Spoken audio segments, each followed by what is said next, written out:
Fala galera, beleza? Neste vídeo vamos ver a respeito das propriedades físicas dos compostos orgânicos, que seguem basicamente as mesmas regras das propriedades físicas dos compostos inorgânicos, embora aqui nós tenhamos especificidades que fazem com que as classificações entre polar, apolar, lembrem desse vídeo, qualquer coisa vão atrás deles para que vocês consigam relembrar o básico disso daqui. Mas, enfim, essas classificações que lá eram bem metódicas, aqui se tornam um pouco mais complicadas. Então, precisa-se ter um bom senso para se avaliar as propriedades físicas dos compostos orgânicos, mas também não é nada de muito complicado.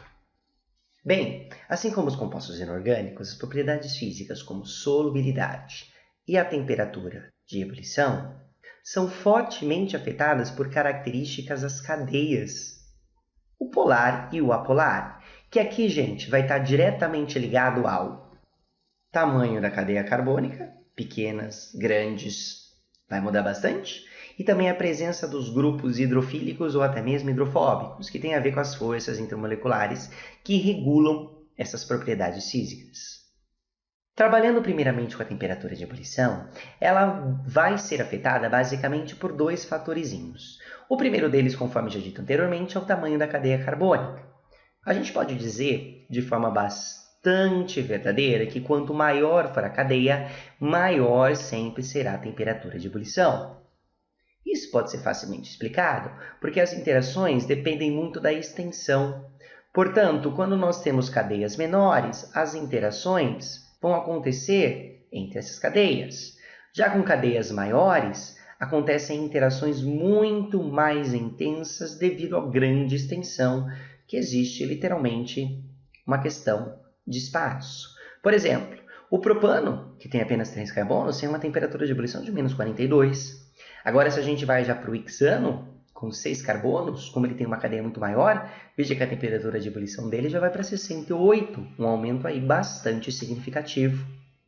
Outra coisa que também favorece a temperatura de ebulição é a presença de grupos hidrofílicos, como é o grupo OH, o grupo NH, o grupo ácido carboxílico, que faz com que a temperatura de ebulição se torne maior. Por exemplo, se nós pegarmos aqui uma cetona, que não possui um grupo fortemente hidrofílico, a temperatura de ebulição dela é de 56 graus. Agora, com o mesmo tamanho da cadeia, uma vez que ambos são bastante parecidos, a troca do agrupamento cetona pelo agrupamento álcool, fazendo com que apareça a hidroxila, que é bastante intensa do ponto de vista de atração intermolecular, faz com que a temperatura de ebulição dela cresça e vai para aproximadamente 82 graus. Então, gente, vai ser um jogo entre o tamanho da cadeia, cadeias muito grandes, pontos de ebulição bastante grandes, e também a presença de grupos hidrofílicos. E quanto mais presente eles estiverem, mais intensos serão as atrações e maior será o ponto de ebulição. Já a solubilidade, ela vai depender, gente, se a gente está dizendo de água ou solubilidade em gordura, que são coisas opostas. Nós usamos aquelas nomenclaturas que já foram ditas anteriormente, solúvel em água, hidrofílico, que gosta de água, solúvel em gordura, lipofílico. Ou ainda, em vez de dizermos que gosta de gordura, nós podemos falar que não gosta de gordura, usando o termo lipofóbico, que aí vai se referir exatamente que é solúvel em água. Quem não gosta de gordura se dissolve em água. E aí o termozinho que é o oposto do hidrofílico é o hidrofóbico. A aversão à água não dissolve em água e, portanto, vai se dissolver em gordura. É um pouco complicado, mas os mais comuns são esses termozinhos hidrofílicos e hidrofóbicos. Mas, gente, sempre saibam que filia é gosto e fobia é aversão. E é o que vem aqui, se é lipo é gordura, se é hidro é água. E aí, com o entendimento, você consegue saber se estamos dizendo é algo que se dissolve em água ou em gordura.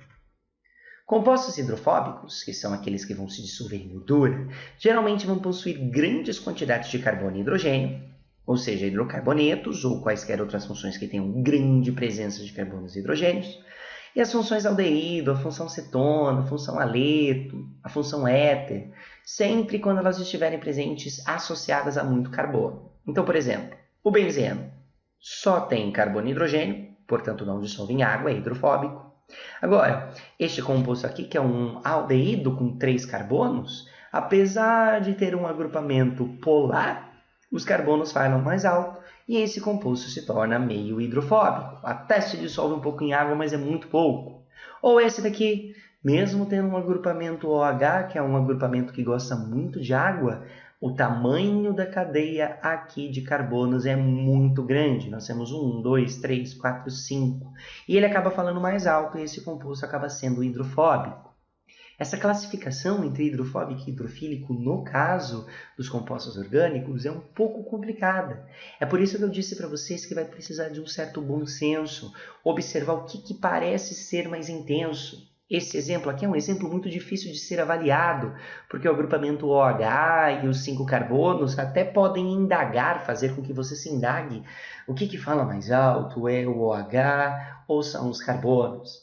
No geral, gente, os exemplos são muito claros. Ou a cadeia carbônica é muito grande, ou a quantidade de agrupamentos hidrofílicos é muito intensa.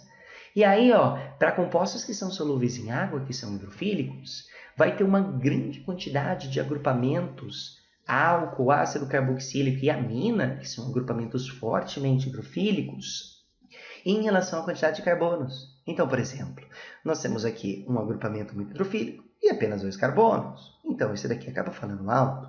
Ou aqui, apesar de nós termos uma cadeia de carbono muito grande, veja a quantidade de grupos hidrofílicos que estão presentes, fazendo com que essa cadeia seja bastante hidrofílica, ou seja, goste bastante de água ou se dissolva em água. Quando falamos de dissolução, algo muito importante para se trabalhar nisso são os tensoativos, que são um assunto bastante recorrente do vestibular. Os tensoativos nada mais são que moléculas anfifílicas, ou seja, aquelas que têm a capacidade de se dissolver em água e gordura. São lipofóbicas e lipofílicas ao mesmo tempo, ou hidrofóbicas e hidrofílicas. E elas também vão alterar a tensão superficial da água. Como? Bem, primeiro vamos trabalhar com a diminuição da tensão superficial. Todas as vezes que um tensoativo, gente, é sabão, sabonete, shampoo, é colocado na água, as moléculas que a gente pode pensar dessa seguinte forma, a cadeia carbônica representada aí pelo seu zigue-zague, e a região aqui com grupos fortemente hidrofílicos, principalmente aqui representado pelas cargas, vai ser representado por uma cabecinha. E aí ele forma até esse formatinho meio parecido com o espermatozoide. Quando o tensoativo, sabão, sabonete, detergente são adicionados à a água naturalmente expulsa a região apolar, a região hidrofóbica e mantém a região hidrofílica dentro da própria água, interagindo com as moléculas de água. Pois a água tem alta interação por isso daqui, mas não gosta dos apolares. E aí isso faz com que as moléculas de água que estão aqui na superfície estavam interagindo por ligações de hidrogênio sejam, portanto, afastadas e as ligações de hidrogênio sejam rompidas. Isso faz com que diminua-se a tensão superficial, que é justamente a força das ligações de hidrogênio que mantém aí as moléculas unidas, justamente devido ao rompimento aí das ligações de hidrogênio, devido às cadeias apolares que são orientadas aí saindo da superfície da água. Isso então faz com que a tensão superficial diminua da água. Então, por exemplo, o mosquitinho, ao pousar numa água com sabão, já tem uma dificuldade muito maior, pois as ligações de hidrogênio não mantêm mais o seu peso, a tensão superficial já não é mais a mesma. A mesma coisa pode ser trabalhada aqui em relação à ação da limpeza. Como nós temos uma região aqui fortemente hidrofóbica, essa daqui se associa à gordura. E essa outra região, que é a cabeça, é fortemente hidrofílica, gosta de água, portanto, se associa com a água. E aí nós conseguimos o efeito de limpeza, porque ao colocar isso daqui em uma superfície que tenha gordura, as moléculas de gordura são aproximadas por atrações a esta cadeia, e aí a molécula de água, quando você começa a lavar, a molécula de água arrasta por atração essa região aqui. E aí, como se fosse um caminhão, a água puxa E aí ela vai puxando a cadeia da molécula que vai puxando as gorduras junto. E é assim que a gente consegue o efeito de limpeza, uma vez que esses caras conseguem fazer o efeito duplo de conseguir dissolver a gordura e se dissolver na água, a água puxa e as gorduras vão junto com ela. Aqui nós temos um exercício do Enem que trabalha justamente com esse conceito de lipofilia, hidrofilia. A lipofilia é um dos fatores fundamentais para o planejamento de um fármaco. Ela mede o grau de afinidade que a substância tem com ambientes apolares, podendo ser avaliada pelo seu coeficiente de partição. Em relação ao coeficiente de partição da testosterona, a lipofilia do composto 1 e 2 são, respectivamente. Então, vamos lá. Quem é o composto 1? O composto 1 é aquele no qual o X tem um hidrogêniozinho aqui. Enquanto o composto 2 é aquele no qual existe um CH3 aqui na posição desse X. Sendo que o original, gente, é ter um agrupamento OH, que é a testosterona propriamente dita. O que podemos perceber é que a testosterona ela tem originalmente o agrupamento OH, que é fortemente hidrofílico.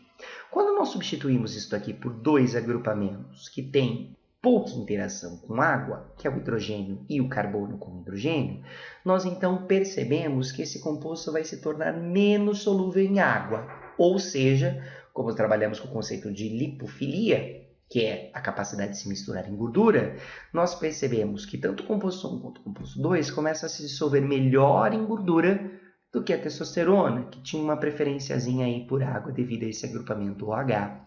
Portanto, a lipofilia tem que ser maior nos dois casos, ou seja, maior e maior que a lipofilia da testosterona, portanto, gabarito do item D. Beleza?